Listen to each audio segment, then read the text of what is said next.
A gloomy morning greeted the competitors at Glenorchy as they prepared themselves and their machines for the morning legs on Dart River.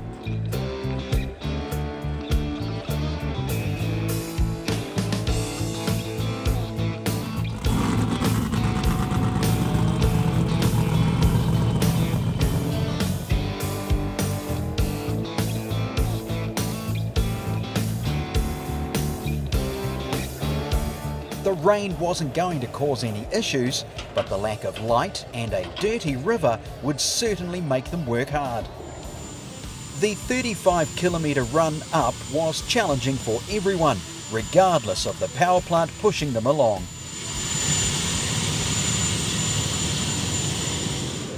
John Derry in the gas turbine was able to punch out a successful time, both out and back, clocking up a time of 25 minutes and 41 seconds. Yeah, look, we had a pretty bad start getting on the plane when we left here for the first leg getting up, so got a few problems there. We're just trying to sort that out with the pump. But so did some of the other guys, so we caught up to Roger Preston going upstream, but I don't know what times were coming down. So all in all, pretty not a bad run, but upstream was pretty hard to see. There was it was fog and mist and stuff, so I think everyone was pretty happy just to get to the top.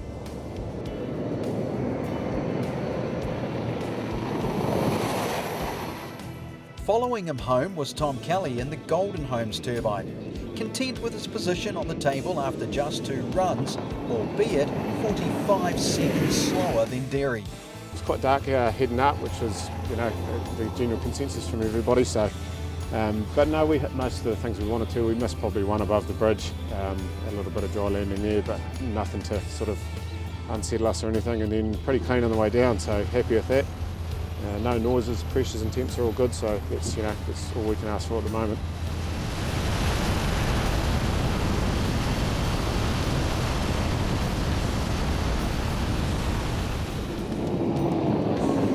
Fellow turbine competitor and NZ1 Roger Preston wasn't totally comfortable heading upstream, but was able to gain some time coming back in, settling in for an early 3rd place, 14 seconds behind Kelly.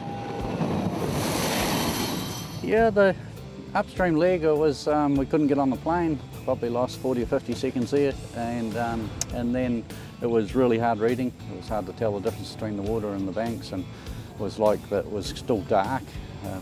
Somebody didn't turn the lights on this morning, so yeah, it was pretty hit and miss going up. It wasn't a fast trip, but way downstream the rain stopped, and we had not a bad run down. Thankfully, the majority were able to slice their way through the challenging morning, setting themselves up for a decent afternoon.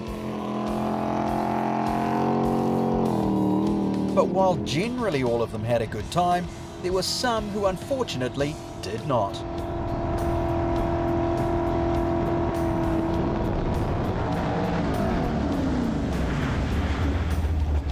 Oh, we started off really well, and then yeah, we just spun out and got grilled full of stones and we couldn't get back going on again. So tow back to the trailer.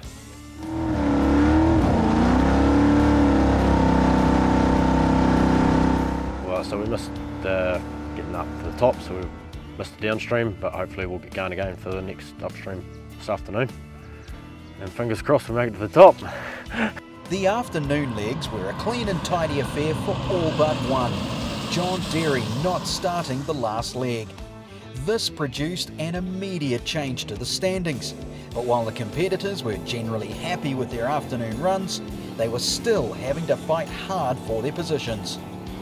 This afternoon was good, but it was a bit higher, so yeah, there's pretty brown. Rivers changed a wee bit, just a few of those chutes that were there this morning are just now open and you can sort of take anyone. We've got a couple of fast boats ahead of us, so we're just sort of cruising, just trying to get up and down today, and I think one of them top guys has had a problem with this afternoon's leg, so yeah, we'll just sort of get up and down and just put on the trailer end of the day and reassess for tomorrow. So.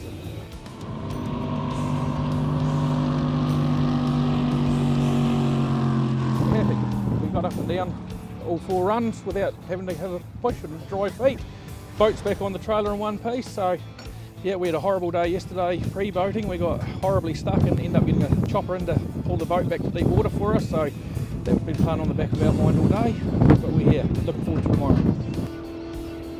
Downstream with a bit more water, it's hard to see. New channels are turning up all the time, So the river's changing, it's different. We took a few wrong ones that we got out of, but threw a bit of gravel, like a rat up a drain pipe. So, after 140 kilometres on the Dart River and a stunning afternoon run by Preston, he takes over the lead with a total time of 50 minutes and 27 seconds. Kelly remains in second overall, trailing Preston by 44 seconds. Justin Hill has slotted into third with a total time of 53 minutes and 36 seconds.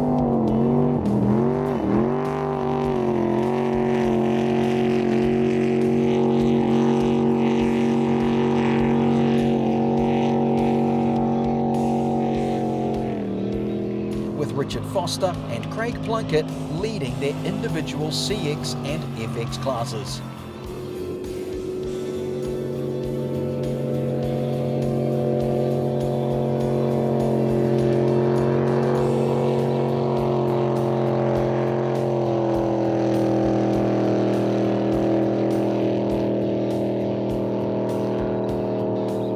Sunday's legs will see the teams go into combat on Matukituki River, which runs from Mount Aspiring into Lake Wanaka.